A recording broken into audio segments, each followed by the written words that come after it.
श्री गणेशाय नमः. श्री स्वामी समर्थ.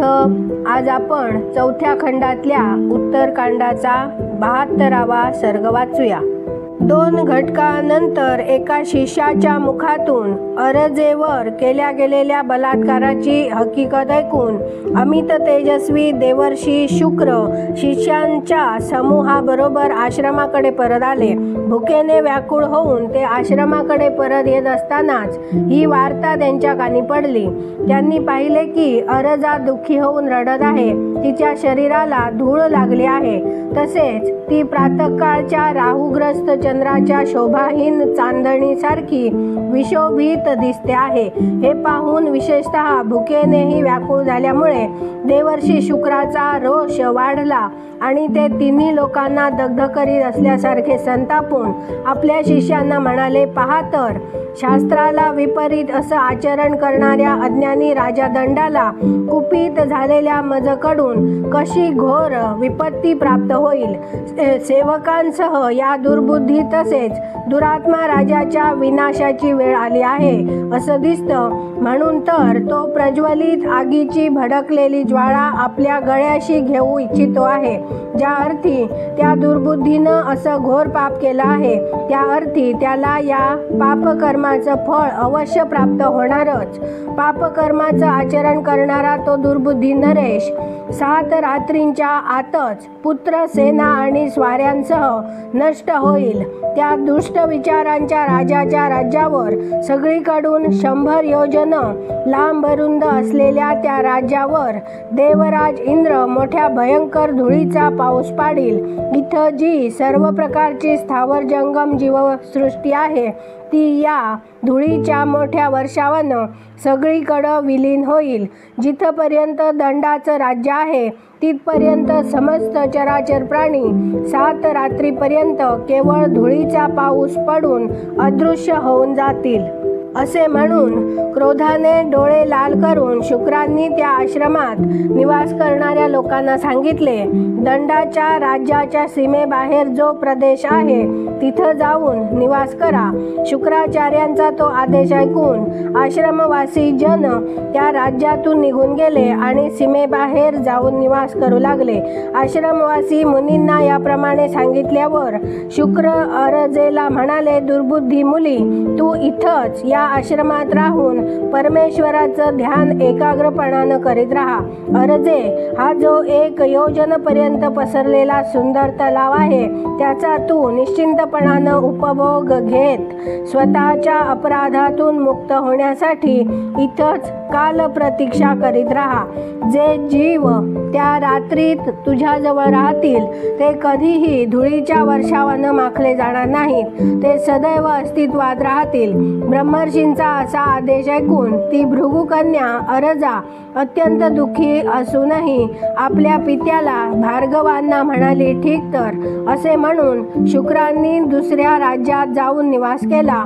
तसेच ब्रह्मवेत्याच्या त्या कथनानुसार राजा दंडाचे ते राज्य सेवक, सेना आणि स्वाऱ्यांसह 7 दिवसात भस्म झाले. नरेश्वरा, विंध्य आणि शैवल गिरीच्या मध्यभागाच्या प्रदेशात दंडाचे राज्य होते.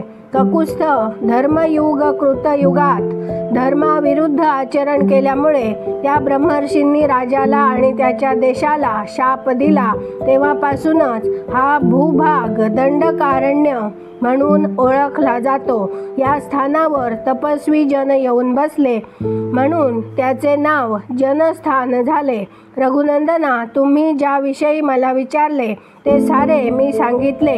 वीरा, आता संध्योपासनेची वेळ टळून चालली आहे. पुरुषसिंहा, सगळीकडे हे सर्व महर्षी स्नाने करून भरलेले घडे घेऊन आले आहेत आणि सूर्यदेवाची उपासना करू लागले आहेत. श्रीरामा, तो सूर्य तेथे एकत्र झालेल्या त्या उत्तम ब्रह्मवेत्यांकडून पठण केले गेलेले ब्राह्मण मंत्र ऐकून आणि त्याच रूपातली पूजा स्वीकारून अस्ताचलाला गेला आणि तुम्हीही जाऊन स्नान आचमनादी नित्यकर्मे करावीत. ऋषींचा हा आदेश मिळताच श्रीरामचंद्र संध्योपासना करण्यासाठी अप्सरांनी सेवित अशा त्या पवित्र सरोवराच्या तटावर गेले. तेथे आचमन आणि सायंकाळची संध्योपासना करून श्रीरामांनी पुन्हा महात्मा कुंभजांना आश्रमात प्रवेश केला. अगस्त्यांनी त्यांच्या भोजनासाठी अनेक गुणांनी युक्त कंद, मूळ, जरावस्था निवारण करणाऱ्या दिव्य औषधी, पवित्र भात इत्यादी वस्तू अर्पण केल्या. नरश्रेष्ठ श्रीराम ते अमृततुल्य स्वादिष्ट भोजन करून परमतृप्त आणि प्रसन्न झाले आणि ती रात्र त्यांनी मोठ्या आनंदाने घालविली. सकाळी उठून शत्रूंचे दमन करणारे रघुकुलभूषण श्रीराम नित्यकर्मे करून तेथून जाण्याच्या इच्छेने महर्षींपाशी गेले. तेथे महर्षी कुंभजांना प्रणाम करून श्रीराम म्हणाले, महर्षे, आता मी आपल्या पुरीला जाण्यासाठी तुमचा निरोप घेऊ इच्छितो. तशी आज्ञा मला द्या. आपणासारख्या महात्म्यांच्या दर्शनानं मी धन्य आणि अनुग्रहित झालो. आता मी पावन होण्यासाठी म्हणून पुन्हा कधीतरी आपल्या दर्शनाच्या इच्छेनं इथं येईन. श्रीरामचंद्रांनी हे अद्भुत वचन उच्चारल्यावर धर्मचक्षु तपोधन अगस्त्य मोठे प्रसन्न झाले आणि त्यांनी म्हटले, श्रीरामा, तुमची ही वचनं मोठी अद्भुत आहेत. रघुनंदना, समस्त प्राण्यांना पवित्र करणारे तुम्हीच तर आहात. श्रीरामा, जे कुणी एक मुहूर्तभर देखील तुमचं दर्शन घेऊ शकतात ते पवित्र स्वर्गाचे अधिकारी तसेच देवांना देखील पूजनीय होतात. या भूतलावर जे प्राणी तुमच्याकडं क्रूर दृष्टीनं पाहतात ते यमराजाच्या दंडाचा मार मिळून तत्काळ नरकात पडतात. रघुश्रेष्ठा, तुम्ही असे महात्म्यशाली असून समस्त देहधारींना पवित्र करणारे आहात. रघुनंदना, पृथ्वीवर जे लोक तुमच्या कथा सांगतात त्यांना सिद्धी प्राप्त होते. तुम्ही निश्चिंत होऊन कुशलपूर्वक प्रवासाला निघा. तुमच्या मार्गावर कुठूनही कुठलंही भय येऊ नये. तुम्ही धर्मपूर्वक राज्य शासन करावं, कारण तुम्हीच जगाचा परम आश्रय आहात. मुनी असे म्हणाल्यावर बुद्धिमान राजा श्रीरामांनी भुजावर उचलून हात जोडून त्या सत्यशील महर्षींना प्रणाम केला. अशा प्रकारे मुनीवर अगस्त्यांना तसेच अन्य सर्व तपोधन ऋषींना देखील यथोचित अभिवादन करून ते कुठल्याही व्यवधानाशिवाय त्या सुवर्णभूषित पुष्पक विमानावर चढले. ज्याप्रमाणे देव सहस्रनेत्रधारी इंद्राची पूजा करतात त्याच प्रकारे जातेवेळी त्या महेंद्रतुल्य तेजस्वी श्रीरामांना ऋषी समूहांनी सगळीकडून आशीर्वाद दिला. त्या सुवर्णभूषित पुष्पक विमानावर आकाशात स्थित झालेले श्रीराम वर्षाकाळच्या मेघांच्या समाधीस्थ असलेल्या चंद्राप्रमाणे दिसत होते. त्यानंतर जागोजागी सन्मानांचा स्वीकार करीत ते श्रीराम मध्यान्नीच्या वेळी अयोध्येत पोहोचून मध्यम कक्षेत उतरले.